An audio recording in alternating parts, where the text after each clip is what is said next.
PC Perspective videos and podcasts are sponsored by Be Quiet and the all-new PureBase 500DX case, featuring 3 PureWings 240mm fans, ARGB lighting, and USB 3.1 Gen 2 Type-C connectivity. The PureBase 500DX is optimized for maximum airflow with a sleek yet elegant design. Available now in black and white.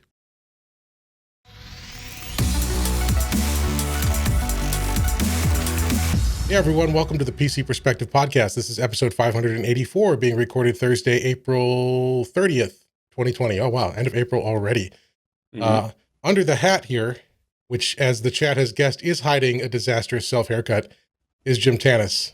Glad to be here. And joining us, we have the rest of the crew. Yep, Jeremy Hellstrom that doesn't cut his hair. I'm Sebastian. I had a home haircut recently. And I'm Brett Van Sprumberg. My home haircut is about an hour old, and I guess you could just call me low bitrate Brett tonight. Yeah, so if you're on the video version, and hopefully not the audio, hopefully the audio will hold up, but you'll notice Brett is looking a little pixelated. We're having some bandwidth issues, so we'll just deal with it as we can, and hopefully it'll hold up for us.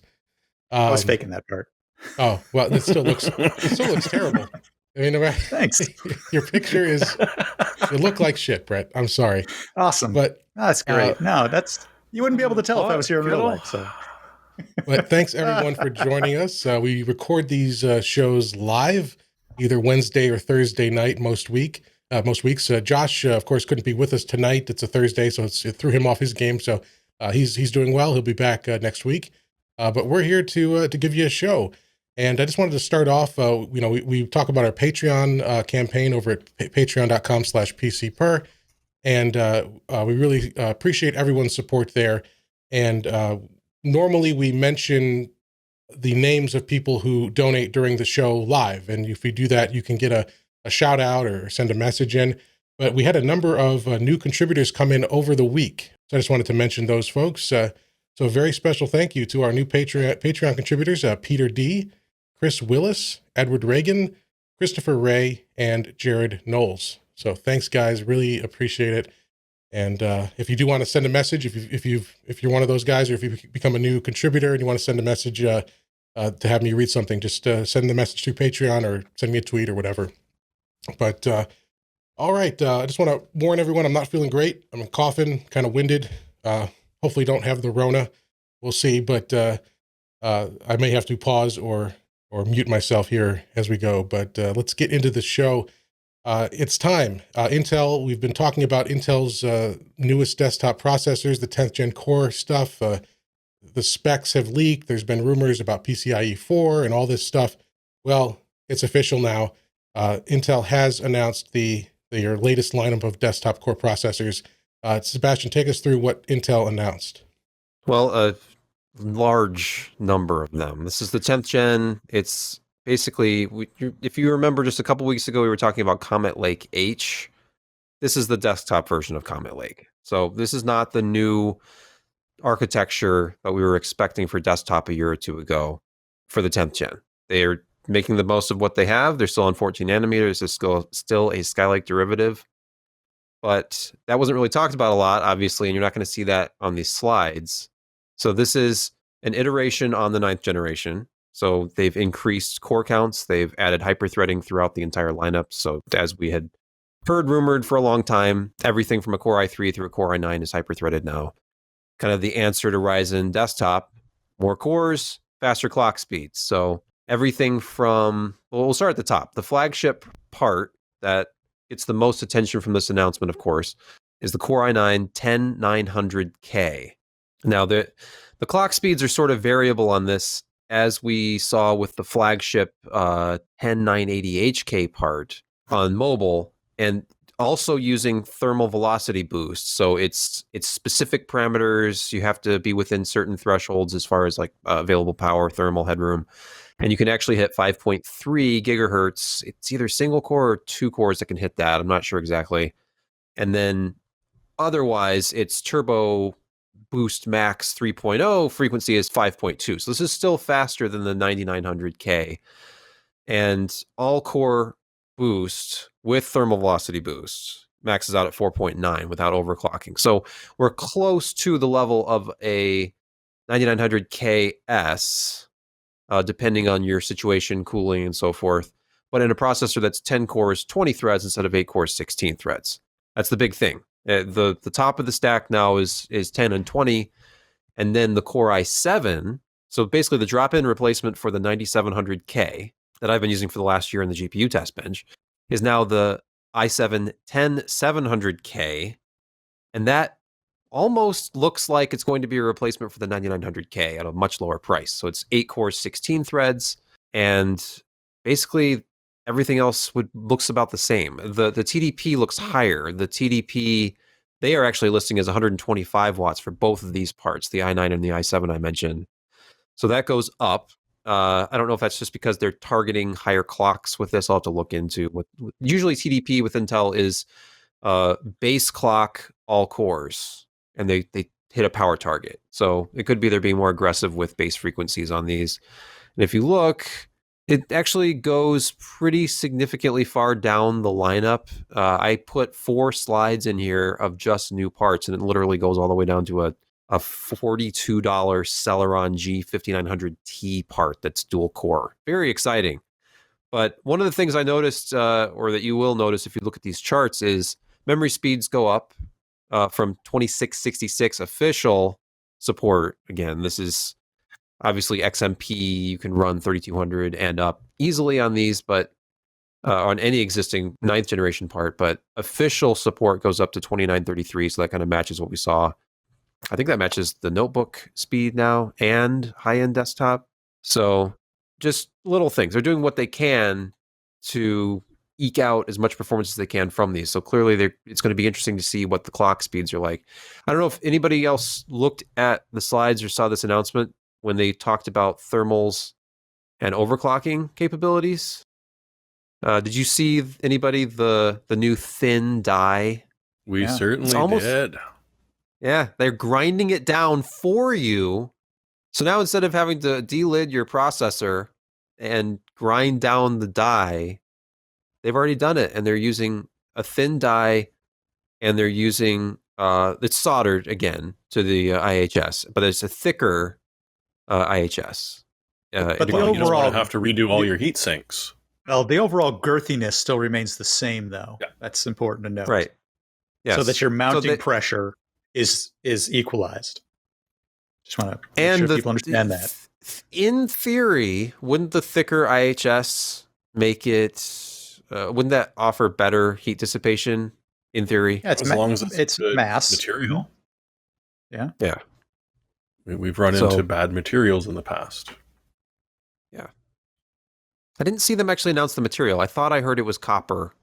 Maybe it was just, I was watching the Der Bauer video, and he was kind of comparing the chips. He has one of these in hand, but he wasn't allowed to talk about performance. But he was showing them and showing the backs of them and like all the little integrated components and things. And that was one of the things he mentioned. I thought he mentioned it was copper, and he's delidded these things before. So hopefully the better thermals allow for a little bit more overclocking headroom. These are super hot. Like the 9th generation chips, obviously very, very warm processors, and if they're relying on thermal velocity boost to hit the higher numbers, it's going to need every bit of help it can get, especially with the new higher TDPs. So, by the way, elephant in the room about these are not drop-in replacements. I kind of casually use that term. If you have a 9th generation processor and are interested in upping your core count, you're not going to be able to unless you also buy a new motherboard, because they went with a new package this time. This is LGA 1200. And it's going to require new motherboards, which were also announced. There's a ton of new boards coming from every one of the usual suspects. Z490 will replace Z390. There's an H470, a B460, and now we're getting into that territory where it starts to sound so close to what AMD has. It's even more confusing. Who came first, B460, really? B550. Well, yeah, Intel was going to release the Z490. Yeah, 2-3 years back. They abandoned it. But yeah, we were literally that close into the naming schemes now. It's to help customers make informed decisions about product comparisons. Right. Yeah. Well, we could get into a couple of things, but yeah, go ahead, Brett. Well, from an overclocking perspective, it used to be, you really couldn't do it on much more than their 90 or the 70 series, right? But there's a potential rumor out there that they may be bringing, just like AMD is doing, maybe bringing overclocking capabilities to something other than their highest end chipsets. I don't know if it's true or not, but rumors out there anyway. That might be good. Yeah, and it seems totally unnecessary to force a new platform on people with this particular generation. The more I watch coverage of this and reread information that we have, the more it looks like this was almost like a fallback. Like this is their plan B or C. And LGA 1200, there were all these rumors about it. In fact, I believe it was on a live stream. Video cards or somebody retweeted something about Gigabyte announcing, as they tend to do on their live streams. They're very informative to the detriment of, the NDAs they probably have signed about internal information that they're privy to, including the fact that PCI Express 4.0 is built in. Like there is support baked into these boards. There was a rumor for a reason, but this particular CPU launch does not enable it. But the 11th gen will, which they're not saying, and people under NDA who ask questions in the meeting can't say if that was even answered. But ultimately, Gigabyte came forward and said, yes, 11th generation processors have PCIe 4. Now, the PCH, the actual chipset here, that is not a listed function. So presumably, if 11th gen comes out and is LGA 1200, which is what this they're was pretty built much saying for, it is. Yeah. But Rocket Link Then- 1200. Yep. Yeah. When's the So last time Rocket Intel let you go through a full architectural change and keep your motherboard? Was it Like, 170? This is very different for them. Mhm. So that's very Yeah. nice It's to been- see. Well, but also this is going to be a very short product cycle. Fair. It's Rocket Lake is coming soon. So you're saying people are getting sick of Skylake? I mean, I'll say it. Oh, come now. The plus sign is great. It's very, very optimized. They really, It's a very mature Yes. process. Did I mention the higher memory frequencies? Because of all the, 2933 memory that's sold. Sure. But hey, it's got some enhancements. So if you're annoyed at the prospect of having to buy a Z490, take heart, because apparently it's going to be future-proof at least a half generation ahead. And then it has some extra features thrown in, like 2.5G networking. Intel has that solution now baked into it, and they also have Wi-Fi 6, the latest Wi-Fi 6, the AX201 Gig Plus. So the same thing they did with laptop. They're trying to sell the whole platform. It's not just about the CPU. It's the best networking. No 10G built in, but 2.5 if you can find any equipment to make use of that. There's some. Hey, I applaud the inclusion of 2.5G on the board. I'm suffering with 1 gigabit here, so yeah, give me something at least, please. Not that I'm going to buy one of these, but I'd like to think I might. Hey, a lot of boards already have 2.5, but it's not an Intel solution, so actually, I think if you look at the spec, there are a lot of these multiple are Realtek. Intel. Yeah, most of them are Realtek. I think that a couple of the newer Intel technically do support 2.5. It's just, I think this is the first chipset that's actually going to support that natively. With the PHY. But what was the other thing? Oh, yes, with that Core i7, this is something, or the Core i9, they claim more than once in their press release and in the slide deck that the new i9 10900K is the, quote, world's fastest gaming processor, end quote. There were some other claims too, and by the way, if you haven't seen it already, look at the first minute or two of Drew Bauer's video. Watch the whole thing, it's great, but his video from, I think, today, talking about the new in processor. the original German, right? Yes. You got to watch it in the original German. Yeah. Well, there's a cameo from Steve Burke from Gamers Nexus. It's pretty fun. Of course. The two of them made a little sketch together. Basically mocking the claims about gaming performance with the processor. It's no secret that at the settings that they choose to test games with the equipment that they use to test games, that they do have the fastest processor for gaming, at least in the 25 plus games that they test at the settings that they test them. I Scenario tried design to avoid. performance. Now, Yes, look, I thank think you, you're Jeremy. underselling the fact that they're faster than a 7700K, but in their own documentation. I mean, all you got to do is read They it. are. Yes, Yep. And that's something to crow probably about. accurate. Yeah, I think that my ancient 7700K that I bought just to do Mhm. cooler testing for whatever Yep. reason would probably not perform as well as this. Just Right. given the clock speeds, it's the same architecture, Yeah. but the Yeah, clocks. yeah. Did you note they were Which all they are underwater? Half dozen clock speeds. Did you see they were Are all they underwater underwater? as well? They are all That's underwater, Oh, except are for they? one.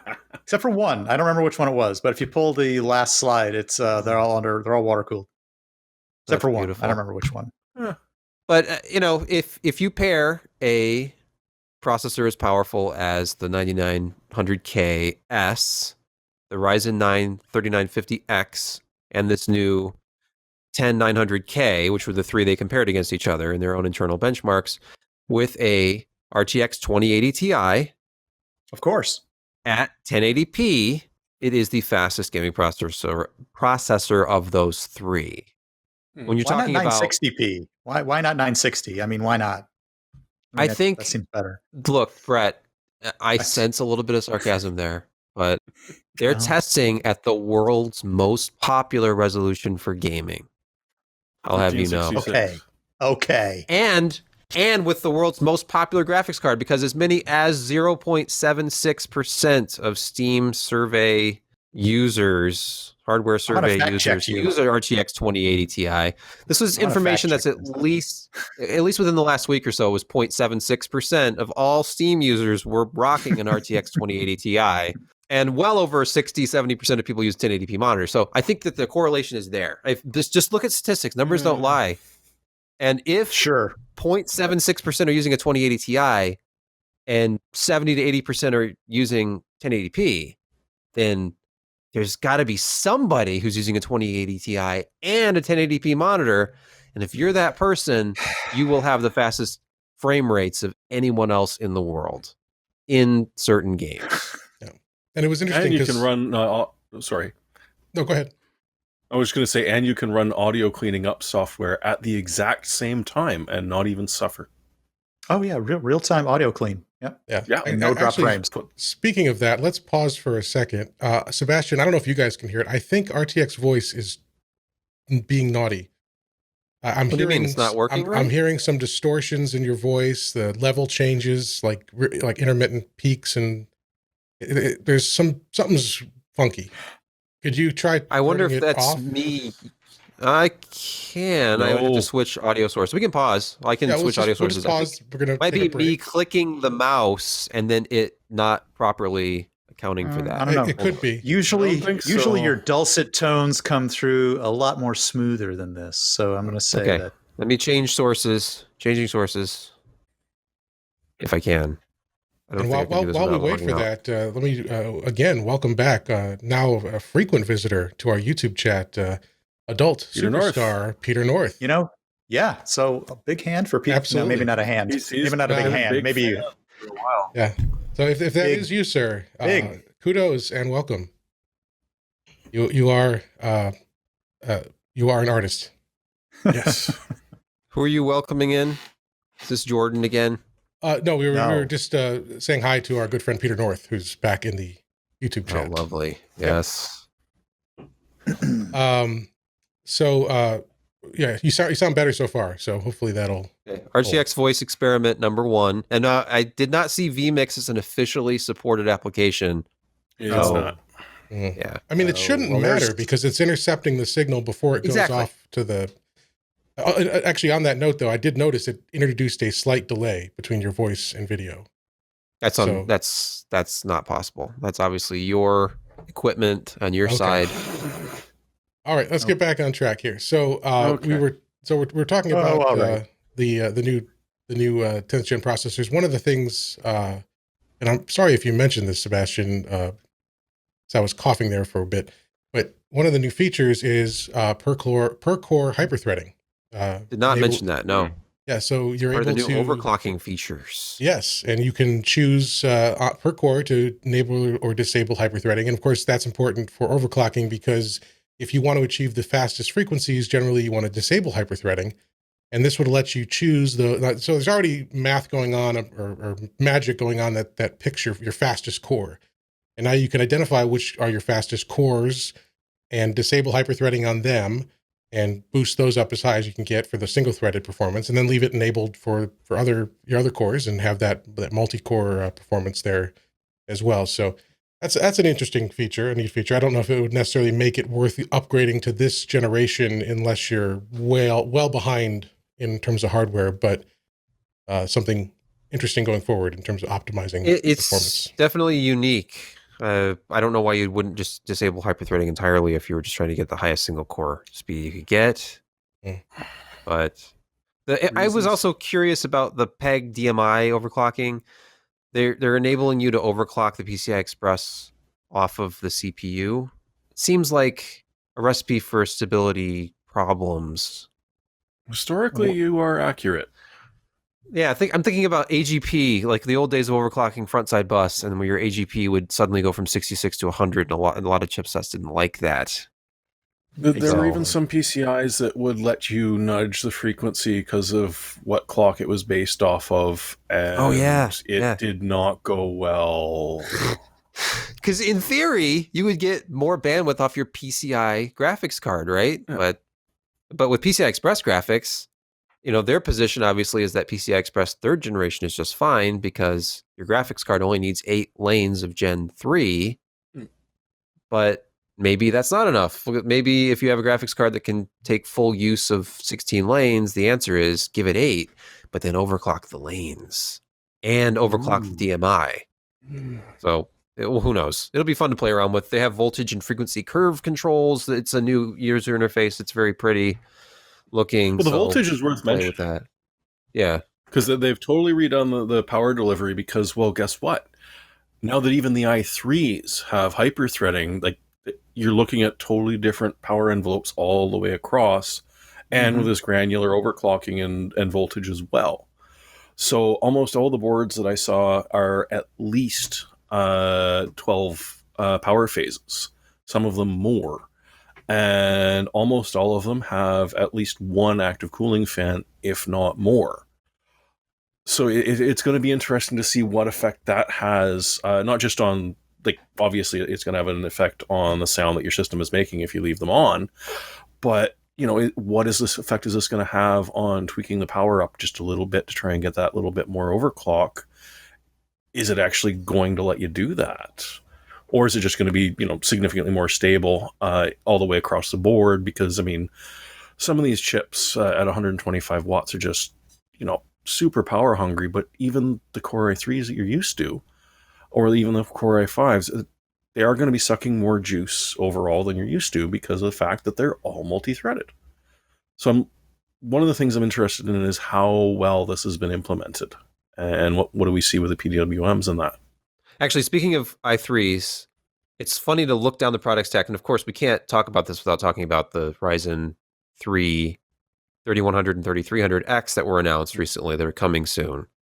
That are going to offer $99 to $120 price points for these quad-core or not hyper-threaded, but SMT parts, and they're 65 watts. I'm looking at the Core i3 10100, the 10100 from Intel. That's 4 cores, 8 threads, has a 1K tray price of $122. So it'll be a little bit higher than that at retail, we assume. But with its clock speeds, 3.6 base, 4.3 boost, that is very close to one of those new Ryzen 3s. And the 122 price, if they can hit that, is very close to the 3300K or 3300X. So there's at least the possibility of some competition there, although AMD is still going to have the price edge, I'm sure. And then the memory support, memory is less of an issue with Intel's architecture, but 2666 is the max official frequency with Intel, and of course it's 3200. Don't kick that UHD 630 to the curb. Well, it needs all the help it can get. It's included. It's there. True. It does quick sync. which is It does. That's And what I was I- thinking. hey. That's exactly what I was thinking. If you're building a low-cost system, I will say integrated graphics has its place if you're not doing any gaming. Exactly. Like if you just need to put a system together for your kid to do their homework on, That's right. That's right. then it's, that even if it's $10 more for the one with integrated it's- graphics, it's still It's the 100 series. I mean, really. I mean, what are you building it for? Yeah. It's a $122 chip. Yeah, it's a good use case. well. I'm just looking at it compared to that 7700K, the damn 7700K. You know, why don't you turn to still page sells for 22 $300. Yeah. and why don't you look at it? It's right there. Still sells used for $300. Why don't you sell Now your you can- 10? Don't you have 10 of them? I thought you I can only make a have killing. one that I bought with my own money that I will be selling as soon as I'm done retesting it. But the 10300, I mean, I'm just looking at these $122, $143 parts on Intel's chart here, and they probably eclipse the performance of that 7700K, at least by frequency. The fact that it's essentially a refined version of the same architecture and has faster memory support, and it's less than half the price. So obviously, Ryzen did something very good for consumers. It's been extremely disruptive. They don't talk about the competition on these slides very much, unless they're making the claim that they're the fastest gaming processor, for example. And you can read in the footnotes a mention of Ryzen 9. But this is 100% a reaction to Ryzen Desktop. Why else would they have increased core count? Why else would they have dropped prices? Because that i9 90, well, the i9 10900K rolls off the tongue. It does. And that's not even the KF. It's true. The KF. KF is probably a better deal. Honestly, if you are somebody who's interested in an enthusiast desktop who'd spend up to $500 on a CPU, not only will you absolutely not be gaming at 1080p, but you would probably not be using the integrated UHD graphics 630. So you could save yourself a few bucks and get the KF, which has the exact same clock speeds, same core count, same thermal velocity boost 5.3 gigahertz capability, but no graphics and has a trade price of $472. So, I mean, it's unfathomable, like even 2 years ago, to imagine that Intel would ever sell a 10-core 20-thread part for $472. So, but conversely, all the i3s have gone up about 30%. Yeah. Now, it's understandable why, but obviously, the tops come down, the bottoms come up. We'll see if they can get away with it, because if Ryzen 3 comes out and it's just staggering how impressive it is, even at the $99 price level, you would think they would have a little bit of a price drop. We saw at various times some sort of unofficial price drops happening in the channel with products like that 9400, the i5 9400 last year, where I saw it at $129 and gave my father-in-law a lovely Christmas present, by the way, when I found it in stock finally at Best Buy and bought it for him, I think for $130. But it's interesting. And the Z490 thing is going to be a contentious thing. You're going to be able to get away with buying a cheaper board. You could absolutely buy an H470 board and run one of the, like the new i7 or something. Like there is a interesting path, especially if your primary concern is 1080p gaming, especially because that's what they still have an edge in, depending on the power of your GPU. But we could talk about this, I'm sure, endlessly, and debate the merits of 1080p benchmarking with a 2080 Ti. Right. It was interesting. With the 630 enabled or disabled? Right. That might be important. Well, they're gaming with the 630 and they're using the 1080, the 2080 for PhysX. I thought it was just for audio cleanup. Wasn't it just for audio cleanup during their 2080 Ti is just for RTX voice. Yeah. In that no, they've got two 2080 Ti's, obviously. Oh, and one you know what? By the way, you guys voice. did notice the 490 does support SLI. Thank God. Well, of course, yes. Brett, I just have to say, I noticed your video starting to clear up. Don't jinx it. Okay. I didn't want to say I had talking nice about NVIDIA, apparently. I was going to say, Brett's video is brought to you by participants on the PC Perspective podcast. All receive this Intel Pocket PC camera. At or away from your PC, you can enjoy lifelike images and video. This digital camera doubles as a webcam under certain versions of Windows, which include Microsoft Windows 98, 98 SE, or Millennium Edition. You didn't tell me not to hook it up. Yeah. Well, you didn't say don't use it. I kept this one. The one I sent you was gently used, and I'm sure the envelope that I sent it in protected it. Yeah. See, I don't see any issues. Well, and that was our Fine. weekly LGR break. And now back to Yeah, the PC Perspective podcast and modern I don't think he hardware. has one of these. But I'm sure he's an avid viewer of the podcast and will be He has no idea asking who we for are. We've gotten a double dog dare to do like a retro podcast, by the way. it. We need to. I made an intro From for it. numerous sources. You did. There's a, Yeah, you did. lovely intro, You did. the PC Per Rewind intro. It's Yes. amazingly I haven't done 8-bit. anything with Hang it. on, I think I can Yeah, It's pull it up. amazingly 8-bit. You're going to play the 8-bit intro? Oh my gosh. I've got it right here. First time live going out.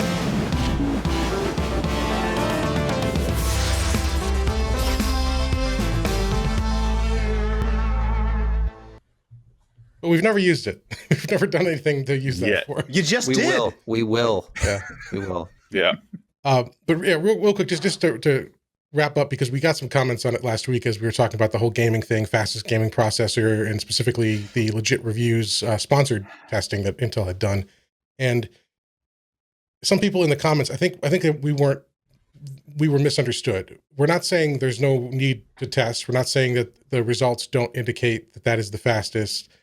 In fact, and this is, I think, Sebastian, you use the word sucks when talking about how to measure this stuff, because we ourselves, when we test gaming for CPUs, use lower resolutions to remove the GPU bottleneck. But the point is, in that context, you're crafting a scenario in which you can determine a technical difference between two processors. In the context of a marketing piece where you say this is the best processor for gamers, and you're using a system that costs $3,500 with top of the line parts, you're no longer looking at a technical thing. You're looking at a practical thing. And even though it does technically check out that their processor may score higher overall, it's under conditions which will never be used by anyone running that system. So that's the point of saying it's silly. It's almost meaningless. And I was trying to think of an analogy, and it's like you buy a sports car and you're going to spend $30,000 more for one car that is the fastest car at 200 miles an hour. But you don't race on tracks. You drive, it's street legal. You drive it on the interstate. You're never going to go 200 miles an hour. So the car you could have saved, the alternative car is the same performance under conditions in which you'll use it. If that makes sense. I don't know. It's hard to make it an argument because it's just it's a weird There was situation. a day when this mattered. There Yeah. was a day when, a CPU would actually be a bottleneck in some of these games, and you would say that if you didn't buy above this certain level of processor, you're tossing your money away buying a better video card than this level. And it was something that we used to do. AMD did it with their hybrid Crossfire, except in that case it was an APU paired with a discrete GPU, but still, like, this used to be a thing. It isn't anymore. The CPU is no longer a bottleneck for graphics. To be frankly honest, the laziness of the designers sticking with PCIe 3.0 and not saturating it is probably where we're looking at as being the real limit. There was a time, but I think it's one of those benchmarks that just needs to go by the side because it doesn't provide any valuable information to anyone. Right. And to clarify, it's not a bottleneck above a certain point. If you're running, Okay, fair. Yeah. like even nowadays, certain Yeah. games are straining a quad core processor. But again, that's if you create a situation in which a quad core processor of recent vintage can be the bottleneck, because if you are fully GPU bound It's software in game, dependent. It'll be or game yes, dependent in and, this case. and it's going to be Simply game because- right. It's going to be the Yeah. Yes, exactly, Brad. It's You not like every Ashes game. of Singular, Yeah, and there you go. Ashes is a Is a Is a benchmark case. despised as a yeah, game. it is, but Yes. Ashes is one of those things where it makes use of both. It's almost like a demo. Like, imagine, what was it, the Fire Strike that had the GPU test and the CPU test and then the combined test. It's that Yep. like elements on the screen are being rendered by the CPU and GPU concurrently. It's kind of like that. If you have a situation like that, then absolutely you will always be CPU bound. To get the highest Fire Strike score, in the combined test, you absolutely need to have a faster CPU.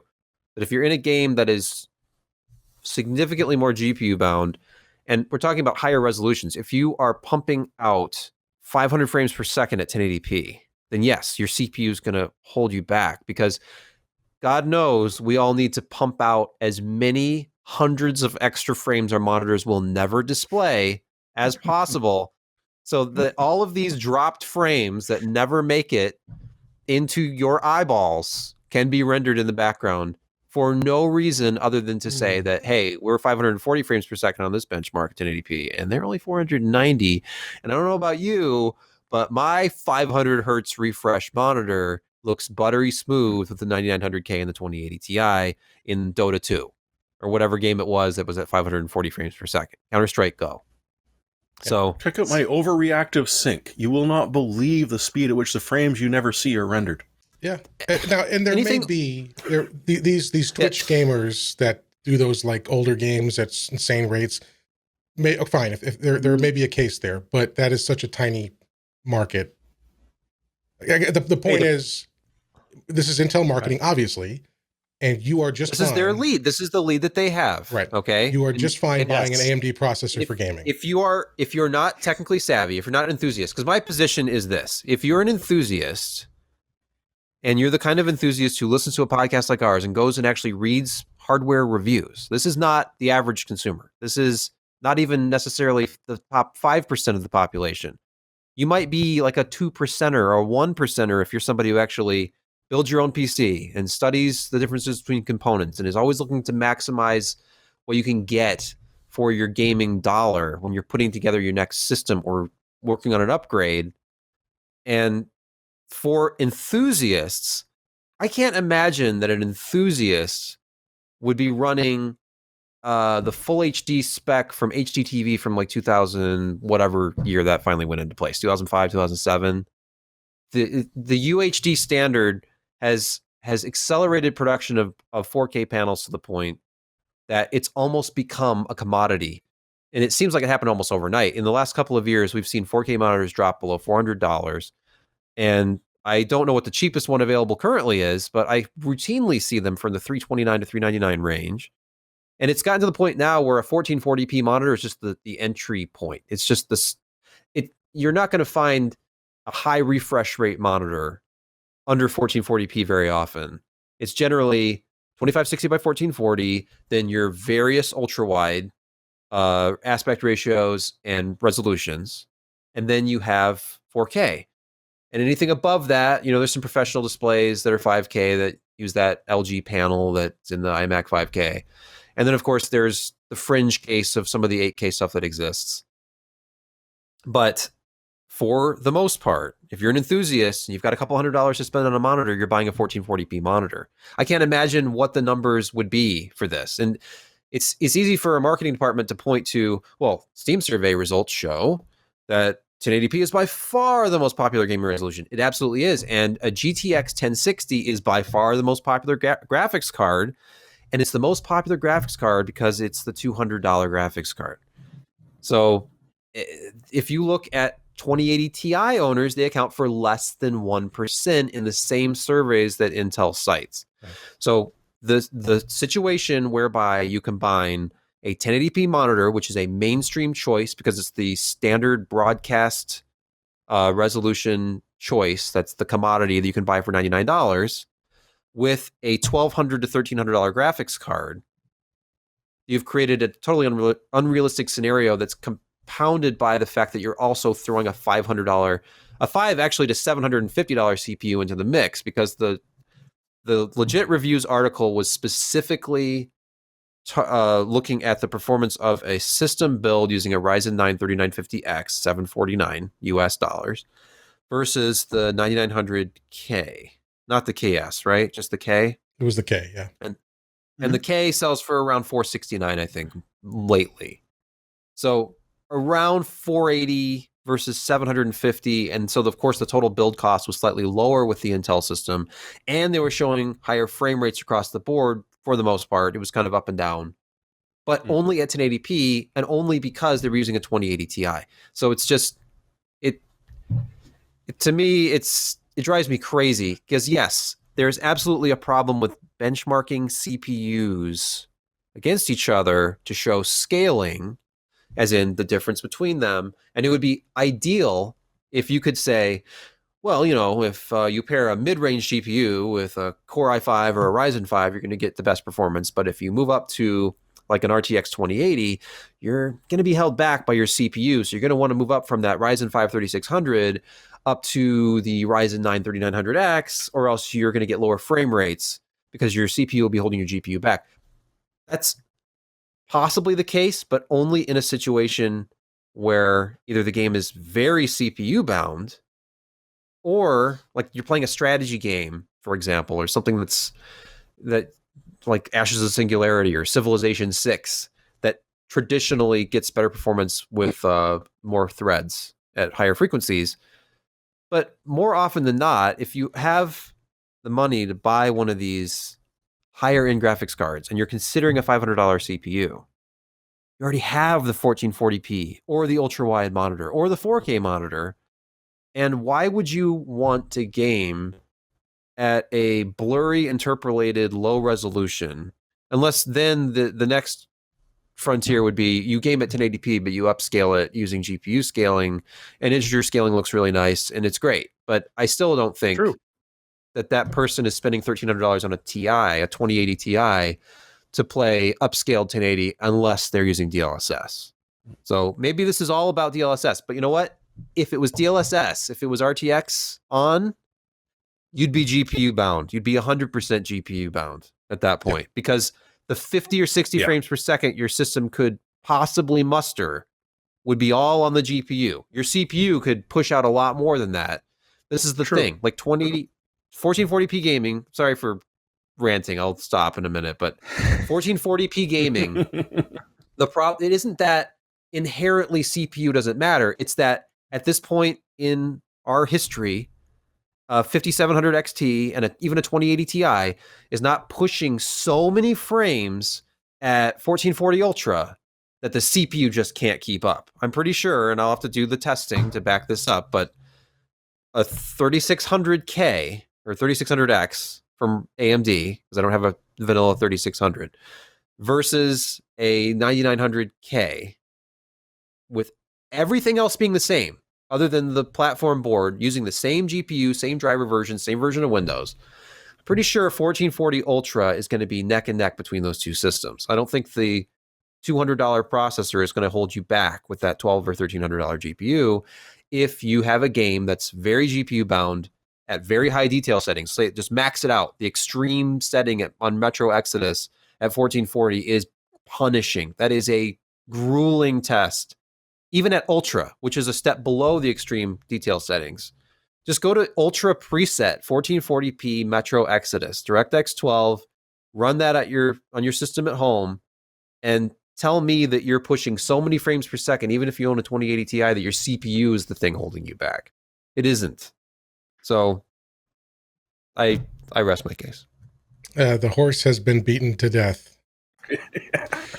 You can erase this part. Okay, so we're an hour into the recording here, and we've only done the first topic. So let's talk about money. It's a new record. It's a new record. And Josh isn't even here to enjoy this because he loves when we ramble and take up his time.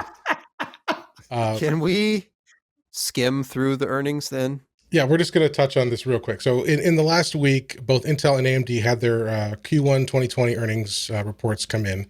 We'll start with Intel here. And we'll have a link to both reports in the show notes if you want to dive into the details. But the basics are, for Intel, they here we go. They had 19.8 billion in revenue, which was a 23% jump year over year. And they're looking at how that revenue kind of split up. The data-centric stuff, Internet of Things and mobile stuff and all that, that was up 34%. Their PC-centric business, which is the processors and stuff like that, and chipsets and all that, that was up 14%. Yes, that number again was 14%. Yes. 14. Sorry. 14. Yep, so they were up 14% there, and the issue is with the global COVID-19 economic crisis, a lot of companies are rescinding all of their total year guidance for 2020, and Intel did that. So there's some concern that the stock went down, even though it was a record or almost a record quarter. Last quarter was a $20 billion revenue quarter, which was their first time in history. This was right up there, 19.6 or 19.8. So, still looking good, but then looking ahead, they're saying once everyone's bought their work from home laptops and everything, and the economic reality of all this madness really sets in and starts to really take a toll, they're worried. Businesses may not be investing in new servers, consumers may not be investing in new computers. So looking ahead is iffy there. And then we'll look at AMD here. They had a PDF of their report, and they were very good as well. Revenue of 1.79 billion, which is a 40% improvement year over year. Their computing and graphics division so that's the Ryzen processors, Radeon stuff, that was up 73% year over year. Analysts had expected 58% improvement, so they've easily exceeded that. But their enterprise stuff, enterprise embedded and semi-custom, was down 21%. Analysts had expected a 4% improvement year over year. It was down 21%.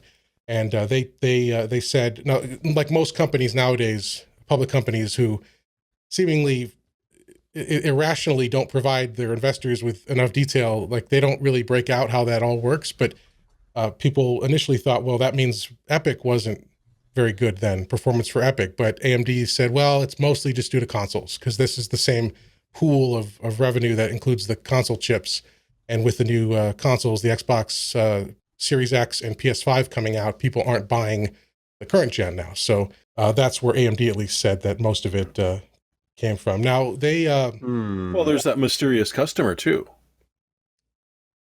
That mysterious customer. Yeah, Lisa Su would not say who it was, but one of their large cloud customers picked up 10,000 Epic processors. Right. In the space of like a week, 10 days. Amazon? What do you think? Oracle? Yes. Because they're screwing around with Zoom. Oh, yeah. Right? Yeah, maybe. Microsoft panicking because Teams is not doing well with the sudden increase. I think it was like 6,000% increase in usage in the course of a couple of months. Honestly, those would be my two best bets. Yeah. But, it could be someone overseas as well. And Lisa didn't rescind the guidance, I see. So AMD, like, as I just mentioned, how a lot of companies are rescinding their total year guidance, AMD has not done that. They did adjust it. They had initially predicted a total for all of 2020, a 28 to 30% revenue increase. And they've adjusted that to say now it's between 20 and 30. So it could still be up in near 30, but they're expecting, or they're being conservative and saying it might be as little as 20, which analysts have suggested is a really good sign that their guidance was conservative and likely to be accurate. So buy AMD, Jim? Is that safe? What do you? Well, we don't give any guidance here. I don't own any stocks directly. I believe that the majority of analysts who are following AMD have a buy rating on it at this time. Although I read that too. Both companies had their stock go down in the initial aftermath of the results, which is not uncommon. And with the market in general, you can't make any predictions about a specific company because it's never been more literal that when someone sneezes, the market crashes or booms. Mm-hmm. Yep. Oh, good one. Nice. So, so that's the earnings there. I know Josh always likes to, give some of his thoughts on things. And so we'll revisit that next week if he has anything else to say there. But let's move on to the next story. We talked about this a week or two ago. There's a controversy brewing with hard drives, primarily Western Digital, and their red label NAS drives. And we learned, or people discovered, I think it started in the Data Hoarder subreddit, that they were using SMR, shingled magnetic recording. Is that? Yeah. Mm-hmm. Yeah. Okay. Yeah. Which is a method that allows for lower cost and higher density, but much slower performance. And it's something you definitely don't want on a NAS drive, which has to be constantly communicating with other drives and keeping the array healthy. So they were caught using these in some of the red drives without informing customers. And there was a big uproar. And in the last week here, Western Digital has responded. What did they say, Sebastian? Well, they had this blog post that they put up, and the tone of it is kind of sheepish and apologetic. It starts off with, "The past week has been eventful, to say the least. As a team, it was important that we listened carefully and understood your feedback about our WD Red NAS drives." And it's, they go on to actually explain which drives use conventional CMR technology and which use shingled magnetic recording technology, SMR. And it's a number of the red drives, of course, that are using it, as we talked about. The 1 terabyte or below are still CMR. Those are older, and that's across the board. That's WD Blue, Red Pro, Red, WD Black, WD Purple. They're all on CMR, those old 1 terabyte drives.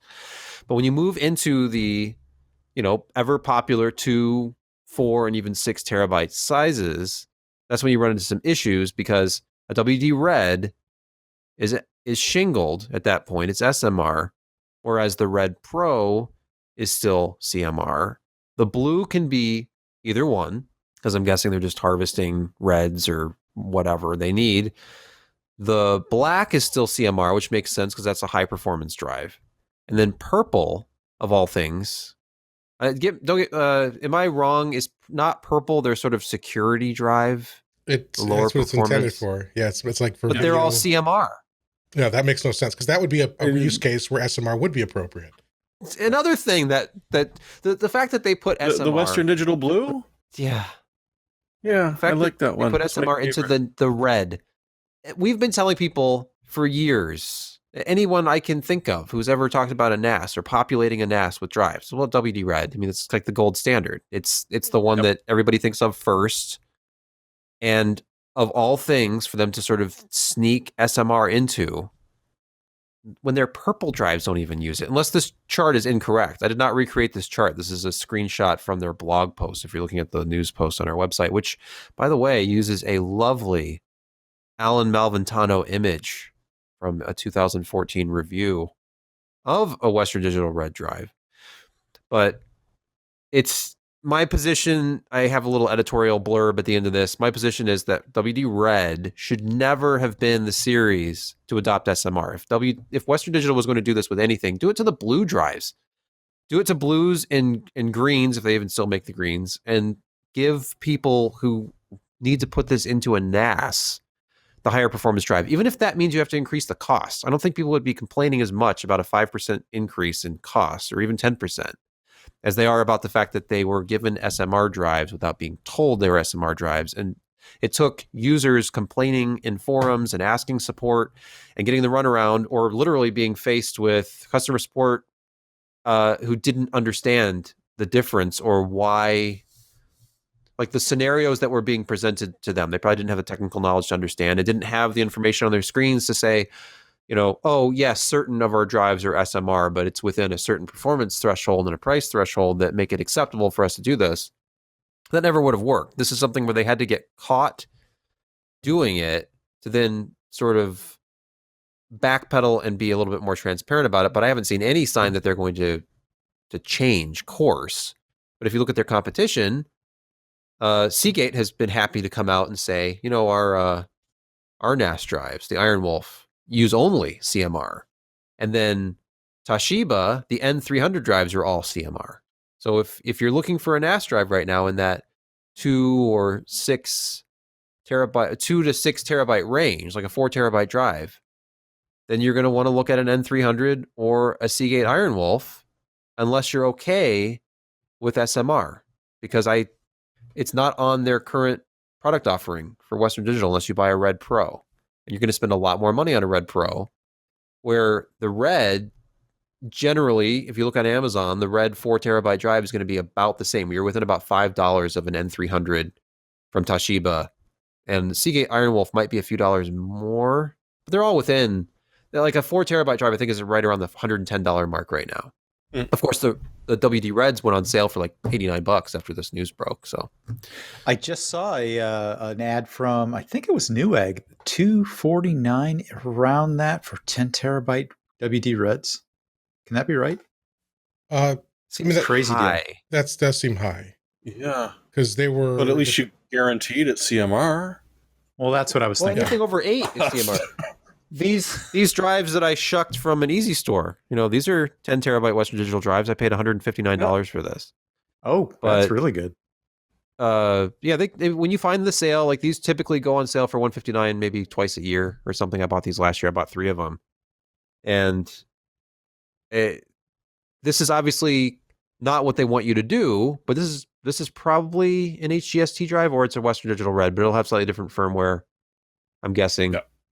But other than that pin issue, which you can easily circumvent, or Synology NAS, a lot of things already have support for that. They're perfectly usable. But anyway, anything 8 terabytes and up is still safe. It's just if you want really bad performance, it's the equivalent of buying an SSD that uses. If you're looking for horrible performance, this is where Yeah. you should. Like we talk about quad level cell QLC, Huh. and God help us, Yeah. there's 5 level cell stuff coming, but Yep. QLC It has a man, purpose. is not fast. Yeah, it's you can do a lot of big cheap storage with it, but those write speeds, when you're writing a lot of small files to it, it just slows to a crawl. If you want to look at kilobytes per second, if you want to look at the experience of writing to a floppy disk, then that you can actually back it into that corner. I loved it a while. Grab It's a been a few two- years now, but when Alan did the comparison of latency testing when he first started latency percentile, and he had the 1.44 megabyte floppy on there. But, I mean, certain types of technology work just fine for very small file writes, and certain do not. And they're getting more density with, they're able to use fewer platters with this. But It makes a stupidly good gaming drive. How often are you writing when you're gaming? You're saving your game. yeah, I don't know guess about so. the quad or the quint level. We shall see how that goes. But yeah, the install itself is painful. And you can actually entertain yourself by trying to figure out how many seconds in size your cache is. So you can start downloading on Steam and you'll see it drop down to hard drive and then below, and so you pause the download. And you bet yourself, okay, if I wait 30 seconds, is that going to be enough for it to clean up? So you wait and you unclick it, and it spikes up, but then it goes back down again. Okay, well, maybe if I give it a minute, and it spikes up and it goes for a while, and then you can just, and it's not a slow, gentle decline. It's a precipitous cliff, but it is kind of amusing to watch. But once the game's there, it honestly doesn't matter. Yeah, I mean, and that was cash for those of south of the border, by the way. Just throw Yes. that out there. cash me outside. Yes, Um, that. But so just to safely. to and with sum up you know, this- 6 feet away. sum this up. So there is no like standard response from Western Digital. They're not like doing a recall, but they have said here No. that if you have one of these products that are affected, and you feel that the performance isn't right, they've asked you to call their customer care people, and hopefully on a case by case basis, they'll fix it for you. They'll get you a Red Pro or something. I don't know what their plans are, but there might be some remedy there. So check that out. Check your drives, and don't hesitate to raise a little hell with them if you are affected by it, because you really shouldn't have those in your array. You're a I'll add as dissatisfied a- customer. I will add that from my own personal experience, never had a bad customer service experience with Western Digital. I've had drives in the past that have failed. Mm. I think the last one was probably over a decade ago, but you fill out the RMA form online, and I have always gotten a better product back. That was another thing. Like I remember hearing a non-tech talk about this. I think it was Brian Klug, who's like, yeah, I sent in this one drive, I got one that was like twice the capacity back. That happens. Those are not, it's kind of like the Apple Store thing. You go into an Apple Store, and depending on the genius you got in the store and how much you cried, you might walk out with the next model up. That actually happened to me once, many years ago. I had an iMac that I had managed to fry with, like, I've shorted out the USB ports on the back of it with it was a laser printer with the wrong polarity outlet. And somehow when I plugged the USB port into the back of the iMac, it fried the whole logic board. Anyway, walked into the Apple store, walked out with the next year's model iMac, brand new in the box. So there were times when, you would be taken care of like that. Same with Western Digital. They could very well take your, 2 or 4 terabyte drive you're not happy with. You might get a better model back. Who knows? I don't know. Maybe you'll get a Red Pro instead of a Red. But we will see if they make this right for people who notice and care. But again, NAS was not the place. You don't mess with NAS. All right, let's get this wrapped up here. We got a couple more news stories to talk about. First is there's a birthday here, a 35th anniversary for the world's leading processor, and it's not x86. Oh no! What have we got, Jeremy? Oh, those of you that remember Acorn, and as a wonderful commentator reminded me of, and of course I didn't have the link up, but there's a movie talking about the original fight between Acorn and Sinclair.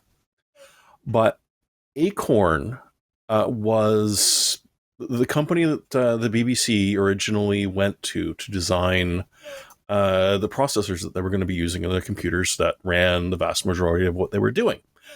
And so you had two main people, Steve Ferber, who was running most of the business of it, and Sophie Wilson, who was an engineer that literally at one point figured out instruction sets in her head, just didn't bother to even write them down and programmed it on the fly.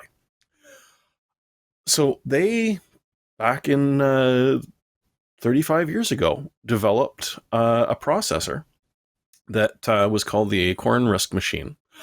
And a couple of years later, this became a 32-bit RISC processor that was available for purchase for anyone that could afford a microcomputer, back when the microcomputer was a thing. And the frickin' thing worked on 808 lines of code. It worked beautifully well. That was basic code, by the way. It was basic, yeah, written in this is also, and this is one of my favorite parts about it, is the first time they booted up the chip scared the hell out of them, because it powered up off of the I/O interface power before they could switch the power supply on they expected the processor to need to run. So that they started out low power and realized that this was a really, really good thing. So, jump forward a couple of years later to that picture, and sure enough, at the time, Apple started sniffing around them. And so what was the original ARM1 processor, which was a coprocessor, easy for me to say, of the Acorn machines, drew the attention of Apple because it was kicking the snot out of Intel's brand new 8286 architecture. And so they sort of, talked about purchasing them, and went on to not wonderful results with the Newton. But the good news is that it also convinced these two people to split off the research and development section of Acorn into the Advanced RISC Machines company, which we now know and love as ARM. This is back just before the 90s that they decided to do that. And so on the one hand, you had, Newton and some not great, PDA products and such. At the same time, the ARM section found itself in a phone that people still to this day remember, the Nokia 6110. If you played Snake, you didn't play it until you played it on this. And so they just kept growing. God knows how many billions of ARM processors there are out there. Like there are more ARM processors on the planet than there are systems running any other architecture on the planet, and it's not going to change because they're everywhere. And they've had such a huge influence. We've seen Intel incorporate ARM into certain processor architecture. We've seen the entire mobile phone industry move from some very questionable built-in house chips to the Cortex ecosystem that is literally ubiquitous nowadays. And there was a time when ubiquitous computing was something that was tossed around as a goal to reach, and everything is going to be having some compute power to it. Well, ARM has pretty much reached that, because I don't care what you have, be it a smart light bulb, the webcam I'm talking to you on, it's got an ARM chip inside of it. They don't cost much. They don't draw a lot of power. They don't get a lot of press coverage unless you really pay attention to this sort of thing. But they're everywhere. And it's got to be one of the biggest success stories going from, just small beginnings of the BBC needing microcomputers to be able to handle their shift over to the new type of broadcasting to, what is now running everything. NVIDIA actually ported CUDA to it and is doing interconnects without an x86 at the supercomputer level.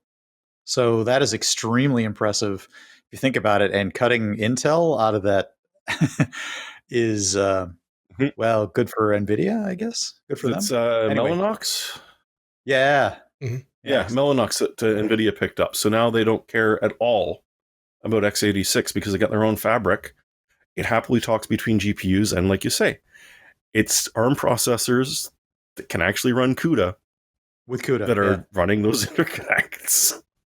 Yeah, so essentially they can provide a box and go, here, would you like a supercomputer? Yeah, here you go. No x86 license needed on that. Yeah. All right, our last news story, let's finish up here, is just a quick mention that Gears Tactics, which is Microsoft's new Gears of War franchise game, but it's a different from the first-person shooters that have come before. It's a XCOM style turn-based strategy game, and it's launched. And the interesting part, I guess, is it's launched with Microsoft's Game Pass and Play Anywhere stuff. If you're a Game Pass subscriber, it's day and date available to play with that subscription, so you can pick it up there. Have you played with this yet, Jeremy? Well, I mean, to be perfectly honest, I've never played a single Gears game in my life. But you like XCOM? Oh yes, yeah. And so reading through this review, I'm like, there are reasons that I've never played Gears of War, because I've gone through my co-op cover shooter days, and I'm sure it is a lovely, wonderful game with lots of over-the-top gore and violence, but if I want that, I'll play Warhammer 40K. But what blows me away is that the review is saying it works. And this is coming from somebody that loves XCOM, but also really, really enjoyed the Gears franchise. And so one of the basic ideas that they carry forward from the first-person shooters, the concept of the execution.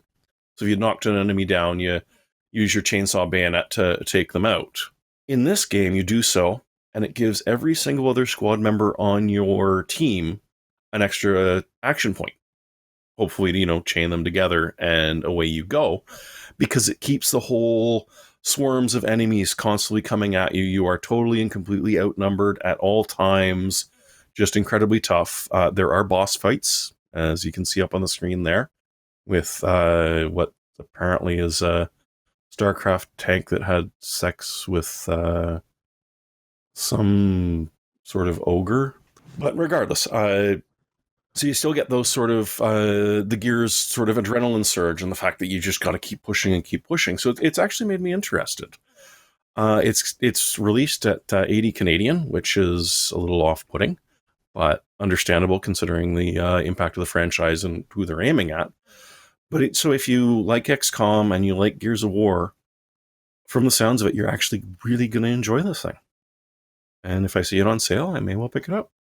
And don't spend 80. But what does Game Pass cost up there, Jeremy? $15 a month? Yeah, sounds about right. $18.99 or something like that. Yeah, just subscribe to that, play it to your heart's content for a month, along with anything else, and then you can just unsubscribe and It's a pretty good, very Might be an idea. consumer-friendly system that Microsoft's got going right now, I think, with the whole Game Pass stuff and day-and-date launches.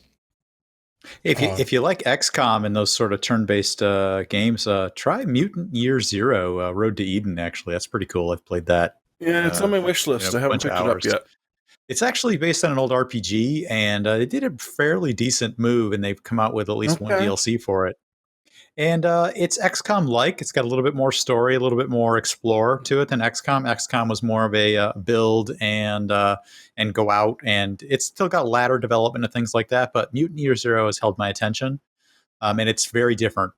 But it's very, very cool still from a story perspective and a turn-by-turn basis, and a lot of interaction between your different characters and laddering them up and getting different. It may look a little ridiculous, but it's still a cool turn-by-turn. It can be played strategic, or you can't really run and gun. You have to actually strategy the maps. Yeah, so it's pretty good. You might enjoy that. Yeah, but I got Wasteland 3 coming out soon. I've got this. That's gonna kill your day. Good old game, the Atom RPG that came out via Good Old Games that I still keep meaning to take a look at. As I mentioned, like the stupid amount of Warhammer 40k games I haven't chewed my way through. So it's on the list. It's literally on my wish list. So if it goes on sale, I'm going to get a notification and give it a try. Well, lately I've been sort of weak about resisting new games. Well, we've all got a lot of time on our hands now, right? Yeah. And Daniel in our YouTube chat is reminding us that Mutant Year Zero is also in Game Pass. So, cool. And both. Yeah.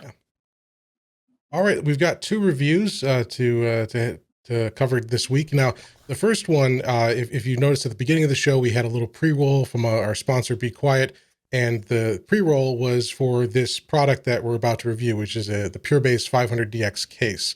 And I just wanted to, in sort of keeping with our review disclaimers at the bottom of our articles, our review articles, I just wanted to clarify our arrangement with Be Quiet for the pre-roll is they get a certain amount per month, and they can, whatever they want us to show in the pre-roll is they choose.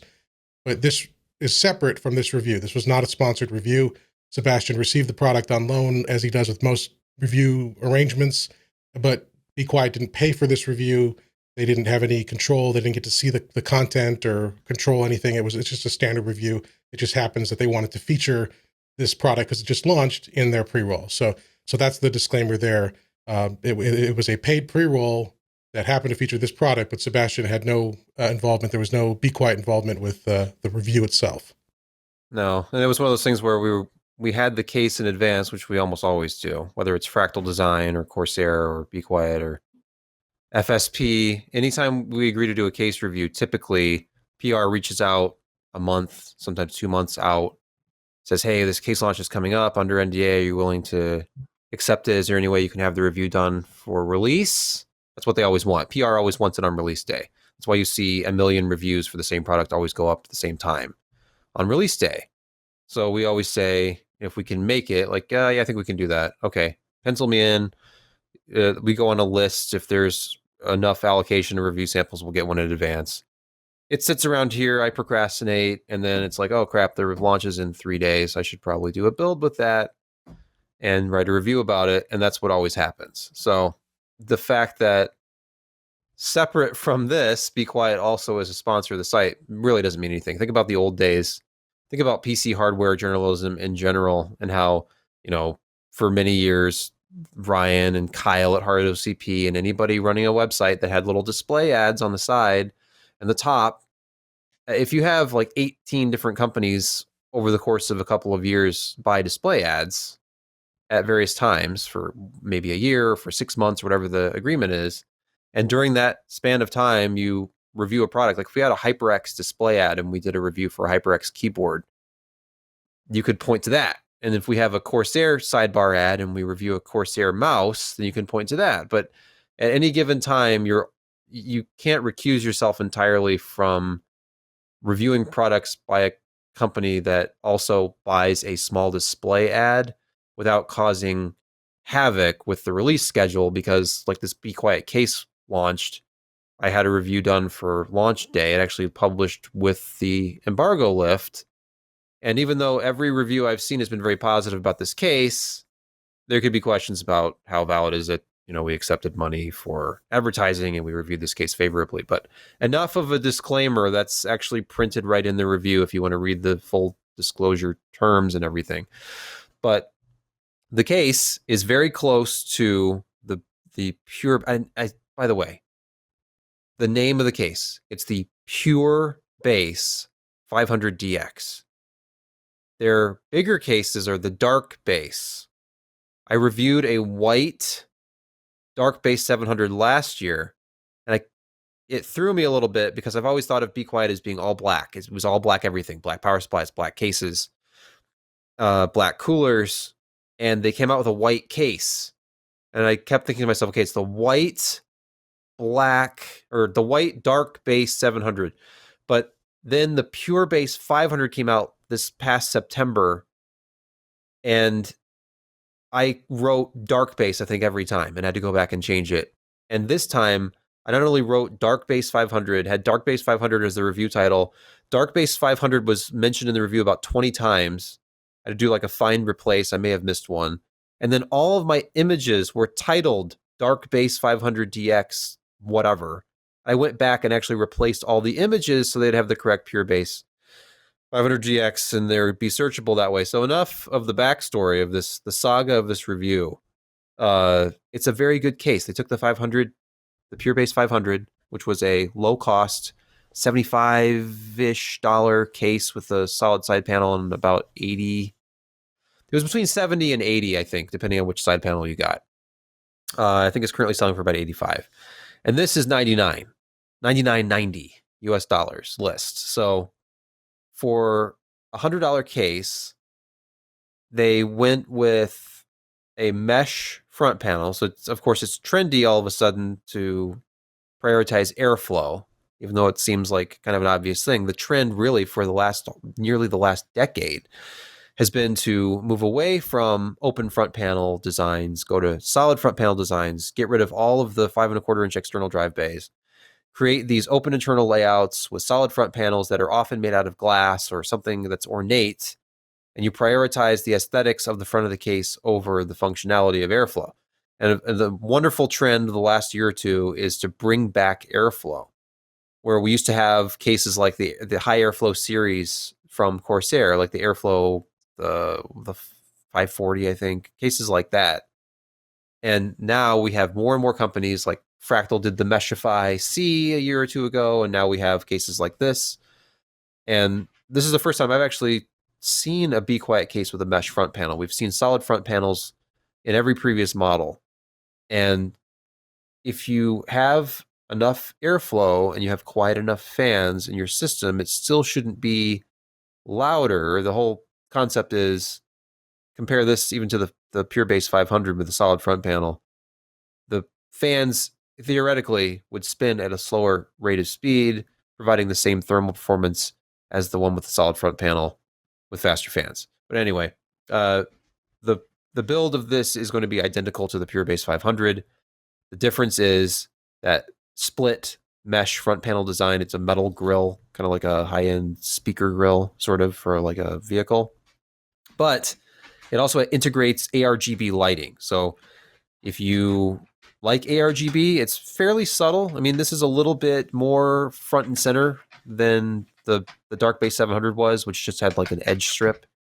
This has two strips right up in the front, which you can control with a little button on the top I/O, cycle between all the different colors and patterns that are available, or just plug it into an available motherboard header like I do, and you have it synced with your system's ARGB light scheme. There's also a pre-installed ARGB light strip on the inside edge of the top of the case. So quite a bit of lighting actually inside of a white case like this. So if you don't like the ARGB effect, you can completely disable it. Or I would recommend, if you're not really big into bright RGB lighting, get the black version, because the black version is not going to be as bright on the inside. Be a little bit more of a muted effect. But the $99 price, it has the features I just mentioned. It has a glass side panel. It's a 4mm thick tempered glass side panel. Perfectly clear. They don't tint their side panels on these. So The Dark Base 700 that we looked at last year, this one, it's like there's no side panel installed when you have it there. Very nice if you're trying to show off your build. So the performance of the case obviously matters. This is a very compact design. If you put a standard ATX board in here, a 12 by 9.6 inch board, it's going to pretty much fill the component chamber top to bottom. There's just enough room up top for fans. They have a pre-installed 140 millimeter fan up top, 140 millimeter fan on the rear and front, pre-installed. You really don't have official support for radiators up top. If you want to put liquid cooling in this case, you're either going to be stuck with 120 or 140 millimeter liquid cooler on the back. You'd probably get away with even a thicker 120 on the top because it would be far enough away from the motherboard to make that work. But you could put up to a 360 up front. So the front is where you're going to want to put your liquid cooler because that's where the additional space is. It's a very small case, as I mentioned. So beyond that, like if you understand that we're talking about a very compact ATX design, among the smaller of the ATX cases you can buy, not the smallest, it performs extremely well. I just compared it against this particular set of components on the open test bench before I installed it in the case, and then after installing it into the case, and the temperatures did not rise very much at all. In fact, they have the lowest rise of any recently tested case, and it's all due to just excellent airflow. There are times when a high airflow case will give you better performance than an open test bench. I think back to like the old Silverstone Fortress FTO2 that I had with the giant triple 180 millimeter fans at the bottom. It was a rotated layout, so all the hot air was being pushed right out the top. That would perform better than an open test bench. But it was kind of loud. Those fans were not especially quiet. The fans in this case were the loudest part of my build, and it was still only 34.5 decibels. And that was at idle and load. So I put the sound pressure meter where I was standing, which was 1 foot away from the front left corner of the case. And it was still only 34.5 decibels. And I was running the Metro Exodus benchmark over and over again. I had it on multiple iterations to let the system heat up in my little simulated gaming load. And it still was very quiet, and the temperatures were excellent. We only saw a rise of like 2 degrees over an open test bench situation with both the GPU and CPU. So that's very good. We usually see a rise of at least 5 to 10, depending on the case and the airflow. And a small design like this to have these numbers, it's a testament to the airflow. So between the build quality, the excellent thermals, the fact that the included fans are of high quality. These are not cheap fans. They're quiet fans. They're 3-pin. They're not 4-pin fans. So you're that 34.5 decibels that I was getting, that's what you're stuck with unless you use a fan controller. But overall, I was very impressed with the case. And I liked the 500. I think the 500DX is just this huge upgrade. If you don't like the aesthetics, that's the only thing I can really see that might be galvanizing to people to look at it, especially the white one, and see the split grill. Maybe you don't like the way the light bars look. Get the black one and then turn the lighting off. At $100, the closest case I can think of to that competes with it is the 200, the 220T. I think it's the Corsair Carbide 220T that I reviewed not too long ago. That also comes with 3 high quality fans. It's going to come down to, and that one was really galvanizing as far as aesthetics go because it had this sort of asymmetrical pattern to the front panel. The two are similar enough in size that you're basically getting almost exactly the same build experience and the same storage support. And in fact, I have identical builds with this. So you could compare those 2 reviews directly as far as the thermal performance and noise. But very impressed with the case.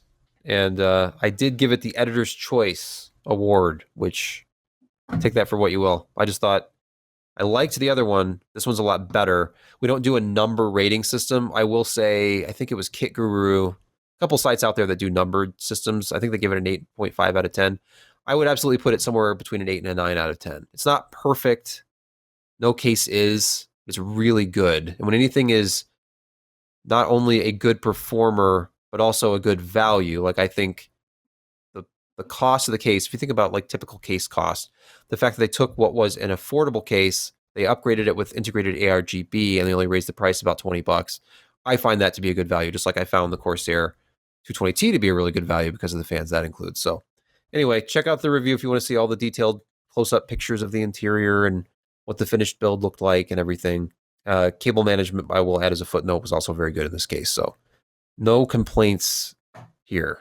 All right. So again, that's the Be Quiet Pure Bass 500DX. And that's as Sebastian said, this is the upgrade to the 500, which came out last year. So if you're shopping for this, make sure you're looking for that 500DX. And I believe it's shipping. I saw on Newegg that they had in stock already. So great. Let's finish up our reviews this week. We've got one more from Sebastian. Let's talk about audio now. And this is the Sennheiser GSP 370 wireless gaming headset. Indeed. And hey, we have absolutely no advertising relationship with EPOS or Sennheiser, so you can just crap all over this product, which I also gave an Editor's Choice Award, by the way.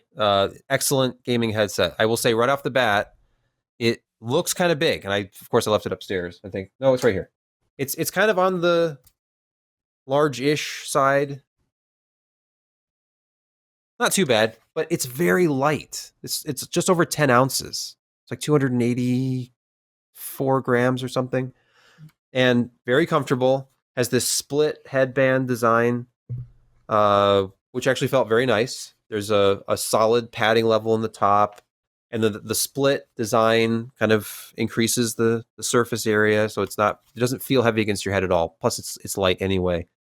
The ear pads have a very good cushion on them, but they're not just soft. The material, it's like a leather-like material, but then the surface that actually touches your face, which you won't be able to see, it's just going to look black, is a sort of a velvet feel. So these never felt like sticky.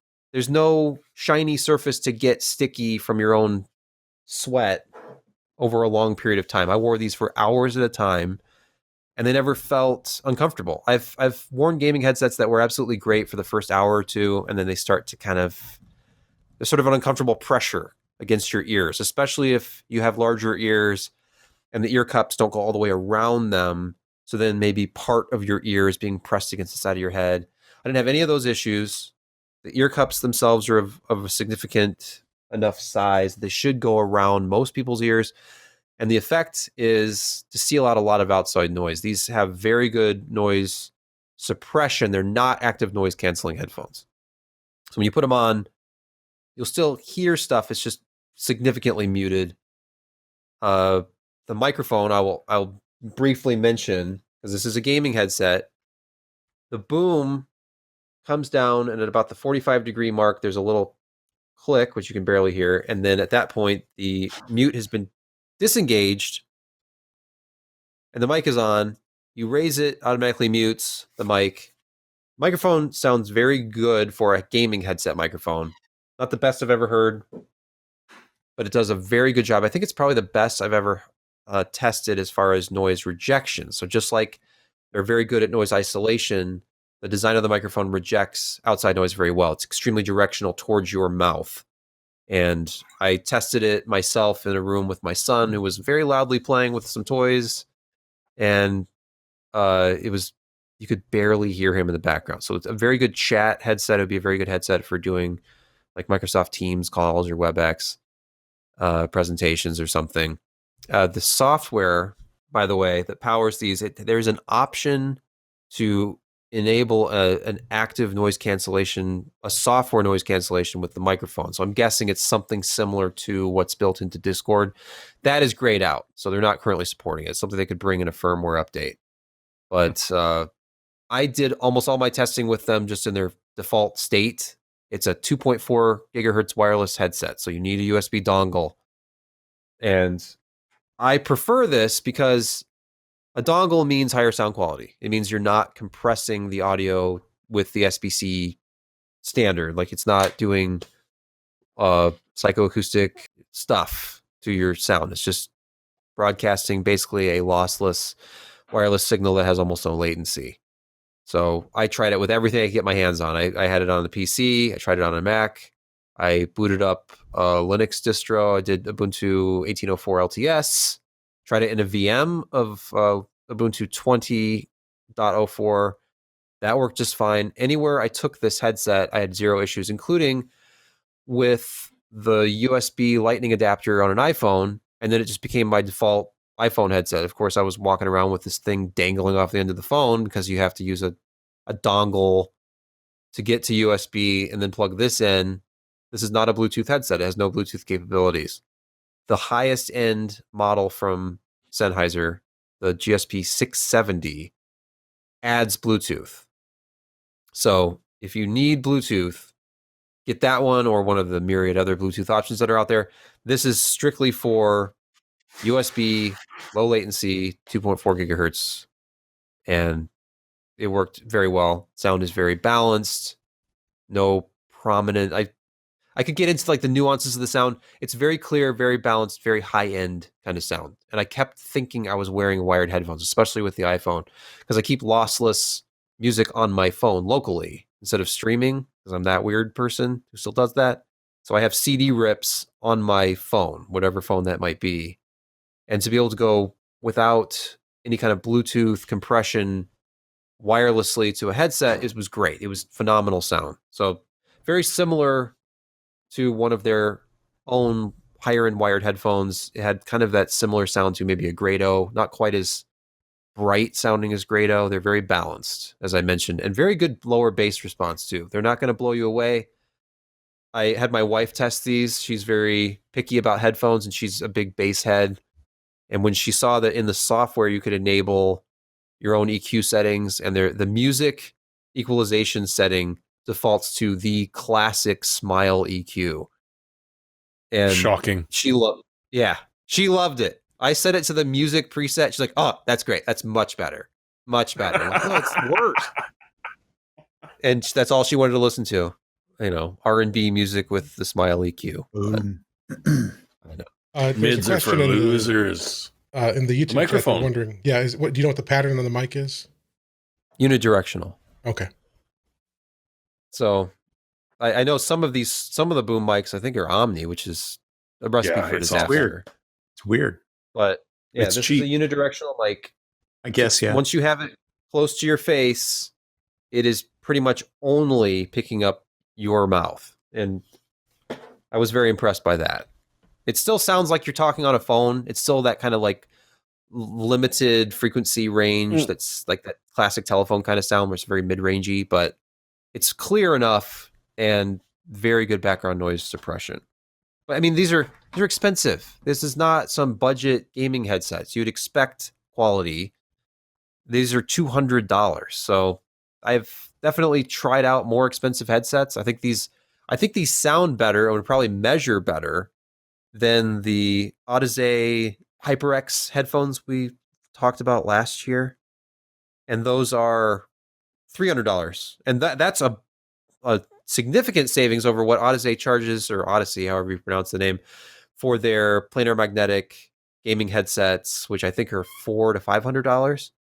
And of course, the LCDs, you can go up well over $3,000 with their headphones. And of course, you can go that high with Sennheisers too. But this is a very Sennheiser kind of a sound. It's a high-end headphone sound. It's a gaming headset. And if you can live without Bluetooth, I don't know why you'd want to buy a higher quality headset to listen to Bluetooth anyway. But these were great. They were great with the PS4. They were great with the PC. They didn't require any kind of drivers or anything. You can download their Windows only software if you want to play with your own EQ. There was also, I'll mention briefly, there is a simulated 7.1 surround effect that you can enable. It sounds like the Hall setting on an old receiver, where it just makes everything kind of echo a little bit. It sounds more spacious, but it didn't really have that pinpoint kind of directionality. Still, the best I've ever heard was Logitech when they first came out with the new driver design. It was the Artemis Pro Spectrum G933, I want to say. Phenomenal positional audio. But that was using like Dolby headphone and DTS headphone X, and those technologies are better than whatever they're using for this. This sounded a lot like the simulated surround from the HyperX Odyssey set, so whatever that is. But anyway, if you've got $200 to spend and you favor a balanced sound and high fidelity, then these are great. You're not going to put these on and be blown away by the lower bass response, though. It's there, but it's not prominent in the mix. If anything, mid-range is slightly forward in this mix. So you'd want to use the EQ and bring up the bass a little bit if that's the sound you prefer. But I thought these were great. You could listen to music critically with these if you're into that. And then also play games and watch video and then have like a chat with somebody, and it's not going to affect the experience. Test out the 10-meter range great. at all? Oh yeah, I talked about that in the review. Yeah, how far did you get away from the dongle? The dongle position was crucial. Do not put this on a back. Don't dangle your Fun dongle. ball. This is like happy fun ball. Do not taunt the dongle. When I was carrying this around in my pocket, I will admit that it was kind of raunchy. I mean, the dongle was hanging out the front of my pants on its little USB cable, and I got great reception that way, though. It was well received. But if I had this on the back port of my tower and then walked around the corner, I started to cut out almost immediately. The 10-meter range is line of sight. That's, what is 10 meters? Roughly 30 feet or so, a little more than that. So yeah, I could walk 30 feet. I could walk 30 feet, but it started to break up, and it would break up a lot sooner in my worst case scenario home when I walk around the corner, because I have lath and plaster walls. My house was built in 1929. So range was not great. Definitely if you're near your PC, it's fine. But if you're not near your PC and you want to use it all around your house, put it up top, like put it on a top USB port on your case, then you're fine. I didn't have any issues with that. I didn't have any issues with it in the PS4. When it was in the PS4, because that's on a shelf, it was right in the front, and then it was broadcasting all around the room and in the next room, and that was fine. And I could actually walk all the way outside. I had the Final Fantasy VII Remake on the PS4 Pro, and I was outside taking the trash out. And it worked all the way around the corner of the house. Started to break up when I was on the opposite side of my house, but when I walked back in, it came back. So, and the microwave affected it. So, hey, it's 2.4 gigahertz. 2.4 gigahertz. No, that is reasonable. Okay, well, so that's the reviews and stuff. Let's finish up the show with our picks of the week. So, excuse me. I've got something here. This is there's a guy on YouTube. The account name is called Ryan's Edits, and this is what he calls integrated outtakes or intakes. And so it's with Star Trek: The Next Generation. And what he's done is if you have like the Blu-ray set, there's outtakes that they give you, as they do with most shows, and he has edited the outtakes into the final episode in some very humorous ways. He's only got, he's got 8 of them here. But he's been releasing like 1 or 2 a week for a bit here. So bookmark this playlist, and I've got a couple here. I'm going to try to play here. So here's one of them. There is no question about it, sir. It is his signal. Picard to Commander Riker, do you read me? Riker to Picard, I'm here. Are you all right? Yes, sir, I'm all right. What about Geordi and Worf? We beamed them up an hour ago. They're fine. But we lost you in mid-transport. Where have you been? What is going on down there? I'm not sure yet, sir. But I think I'm about to find out. Stand by. So very subtle there. If you're listening to the audio, there was an outtake where Geordi and Worf give each other a high five that they've beamed back successfully. And then here's a quick one as well with Whoopi Goldberg as Guinan. I just don't get it, Guinan. I can field strip a fusion reactor. I can realign a power transfer tunnel. Why can't I make anything work with a woman like Christy? It's like, I don't know what to do. I don't know what to say. Did you ever consider trying to the program? I didn't think so. Seriously? Seriously. Why? That's my point.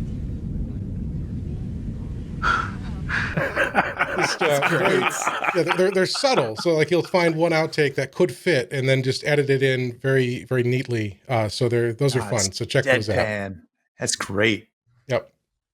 And then also, real quick, Kent Burgess, who's a fan of the site and a contributor, he's done some great reviews for us. He sent me a link to a sale over at GOG. It's the Square Enix sale at GOG. True. There's a bunch of Square Enix titles on some pretty good sales, as GOG usually has. Like some of these games here are like normally $7, and they're now 97 cents, or $20, and it's now $2.99. So Deus Ex. And, Pick up Daikatana today. You have no excuse. Yes. If you haven't John played Romero's it, don't die epic. without playing it. Yep. Anyway, all right. Next up is, so we'll have links to that sale and to the playlist for the Star Trek intakes. And next up is Jeremy.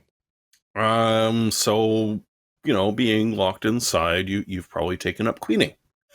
And, you know, you might have some old equipment that you're like, all right, I'm going to get out the isopropyl and clean up some of the crap and dust that's accumulated on my circuit boards over the years. And you realize that, well, crap, I'm actually out of ISO. And then you quickly realize that everything is out of isopropyl alcohol. You can't buy it. It's almost as rare as toilet paper. Hackaday took a look at a couple of alternatives, and they were nice enough to test them out for you. So you don't have to realize that, you know, the oven cleaner might not be the best idea, unless it's certain types of electronics, in which case, you know what, it works. I'm still not sure about that Flue. It's not a cleaning product I'm used to, and right now I don't know if I want to use it. But take a look, and they go through a bunch of them that are fairly low cost and will be available and have been proven safe for various types of solder. So, you know, give it a shot if you're bored as hell, and like me, you got a cranky-ass stereo in the back there that likes to overheat and stop working for about 6 hours at a time. Warning, All use right. plenty of ventilation with the oven cleaner, by the way. Well, It's more fun if you don't, yeah. as long as you wake yeah. up. It's called time traveling after you pass out for a few hours. I mean, you can't go to the movie theater. You can't go to the park. You got to entertain yourself somehow. Yep. Yeah, why not? Yeah, sure. It's low cost entertainment and it's legal. Exactly. So we recommend true. it. PC Perspective official position is to inhale oven cleaner. No, it's not. No. I thought that's what it was. I was getting that vibe from this. Lacquerhead has but one desire. This organization. The funny thing is, Jim always has to be the responsible one. Well, because I'm the one who's going to get sued. So Jim owns it. Or criminally prosecuted. All right, Sebastian, you've got a video here from a YouTube channel I really like. It's Technology Connections. So what's he got for us here?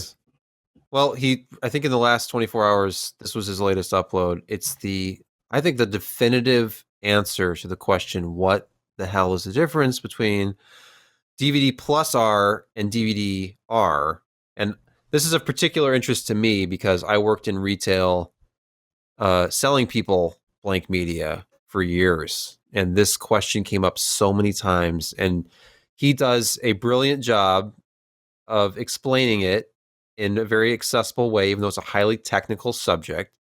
And he's a funny guy. Like, he's gotten a lot more comfortable, I think, with this over the last couple of years, and he's injects his own humor into this.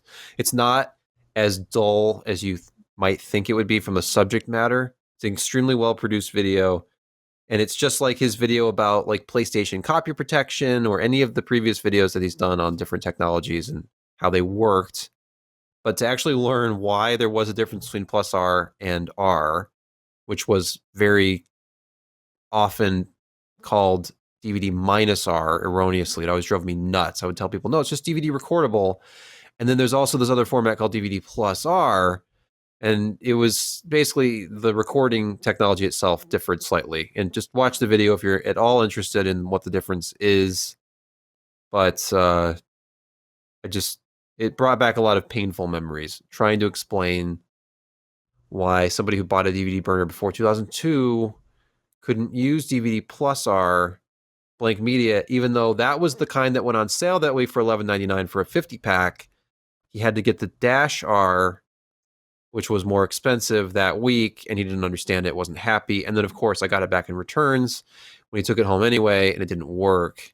So just, you know, a lot of that. It was very painful. Okay, Brett, finish us up here. All right. So this is a common problem, especially lately. And you're sitting in your comfy couch or your comfy chair, and you're like, where do I plug my laptop in? How do I charge my phone?